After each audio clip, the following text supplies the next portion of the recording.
बिल्कुल पकड़ लिया। पिछले कुछ दिन पहले की बात कहें तो एआईएमआईएम के चीफ असदुद्दीन ओवैसी से मिलने हैदराबाद पल्लवी पटेल पहुंची। उसके बाद कल लखनऊ में प्रेस कॉन्फ्रेंस करके गठबंधन साफ तौर पे किया, और जिस तरीके से समाजवादी पार्टी पीडीए फार्मूले के दम पे 80 सीट जीतने का दम भर रही थी, अब उस पीडीए फार्मूले पर पीडीएम का ग्रहण ओवैसी और पल्लवी पटेल लगाने जा रहे हैं। हम जनता से बातचीत करेंगे, जनता से पूछेंगे कि जनता की राय क्या है। चाय की टपरी है, जब चाय की बात होती है तो चर्चाएं होती हैं, और चर्चाएं जब होती हैं तो राजनीतिक चर्चाओं की बात एकदम सामने आती है। सबसे पहले आप अपना नाम बताइए। रविंद्र पटेल। रविंद्र भाई, जिस तरीके से देखा जा रहा है कि उत्तर प्रदेश में तीसरा मोर्चा अब आ रहा है, अब तक इंडिया गठबंधन और एनडीए के बीच जो है वो लड़ाई देखी जाती थी, लेकिन अब ओवैसी की यूपी में जो एंट्री हो गई है, क्या लगता है किस तरीके से जनता इसको लेगी? क्या ओवैसी जिस मंशा से उत्तर प्रदेश में आए हैं वो मंशा पूरी होगी कि नहीं? उसके पहले उत्तर प्रदेश में ओवैसी की मंशा आपके हिसाब से क्या है? ओवैसी जी जो आए हैं उत्तर प्रदेश, तो पहली बार नहीं आए हैं। वो इसके पहले भी कई चुनाव उनकी पार्टी यहाँ लड़ चुकी है। उनके प्रदेश अध्यक्ष जी जो हैं अपने उत्तर प्रदेश के, उन्होंने भरकस प्रयास किया अखिलेश जी से कि हमको भी अपने साथ रखा जाए, लेकिन उनकी जो छवि बन चुकी है वो एक बीजेपी विरोधी की बन चुकी है, वो बीजेपी का फ़ायदा पहुंचाने के उसमें। तो इसलिए अखिलेश जी ने उनसे दूरी बना के अपना जो भी किया वो किया। जब पल्लवी जी उनके साथ में आ गई तो उनको लगा कि हमको एक बहुत बड़ा स्पेस मिल गया है। पल्लवी जी खुद समाजवादी पार्टी के सिंबल से विधायक हैं। आज को अगर समाजवादी पार्टी का राष्ट्रीय अध्यक्ष उनको अपनी पार्टी से विरक्त कर दे, सिंबल से उनको अगर वो कर दे, मतलब जो है वो बगावत के उसमें, पार्टी विरोधी गतिविधि के उसमें, तो वो विधायक नहीं रहेंगी। लेकिन उसके बावजूद भी, अभी ये सब होने के बावजूद भी अखिलेश ने उनके ऊपर कोई कार्रवाई नहीं की है। हमारी जानकारी में तो ऐसा कुछ अभी नहीं आया है। बाकी उन्होंने जो मोर्चा बनाया वो उनके हिसाब से ठीक होगा।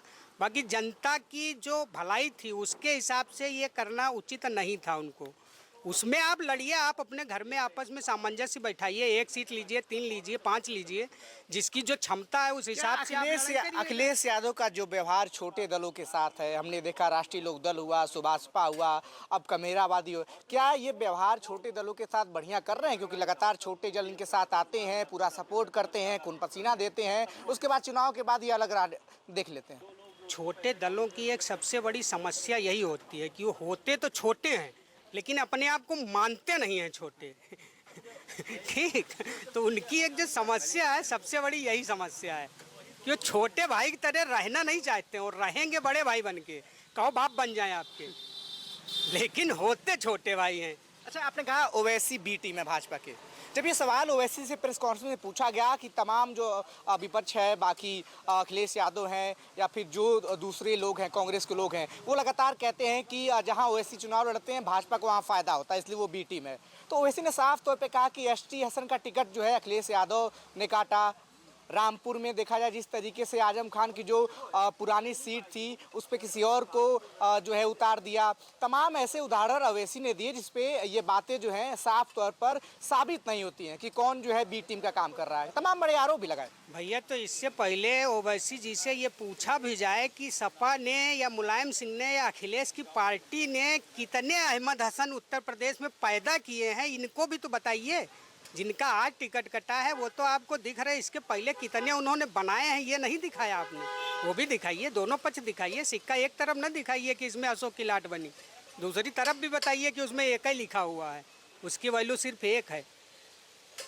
जिस तरीके से अगर देखा जाए तो जो पीडीएम का स्लोगन लेके वो आगे बढ़ रही हैं, पल्लवी पटेल ने साफ किया कि जो पीडीए में ए अल्फ़ाबेट था, कभी वो अगड़ा की बात करते हैं, कभी ए से अल्पसंख्यक कह देते हैं, कभी ए से कुछ कह देते हैं, तो उस अल्फ़ाबेट को हमने करेक्ट किया है और पीडीएम फार्मूला लाया है।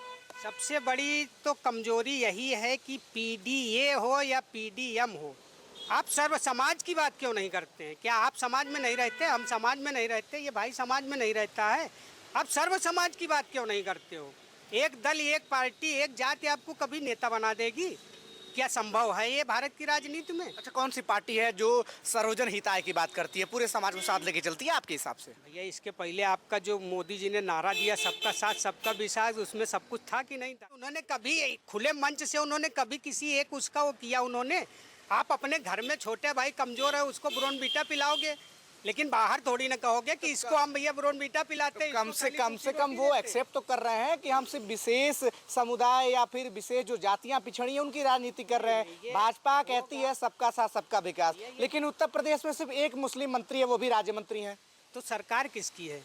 भाजपा की तो है। तो भाजपा की है, तो भाजपा वाले जब टिकट देंगे ही नहीं किसी को, तो मंत्री जो एक बना दिए वो भी आपको बोनस में दिए हुए हैं। वो पहले तो टिकट दो, मंत्री और विधायक बना के लाओगे तब मंत्री बनाओगे ना। तो जब नेता हो काहे बनाएंगे आपको? फायदा सबसे ज्यादा आपके डाटा के हिसाब से उन्हीं की सरकार में हुआ है, उनका जो विरोध में आए उनके। अब और लोगों से बातचीत करेंगे, देखेंगे उनकी मंशा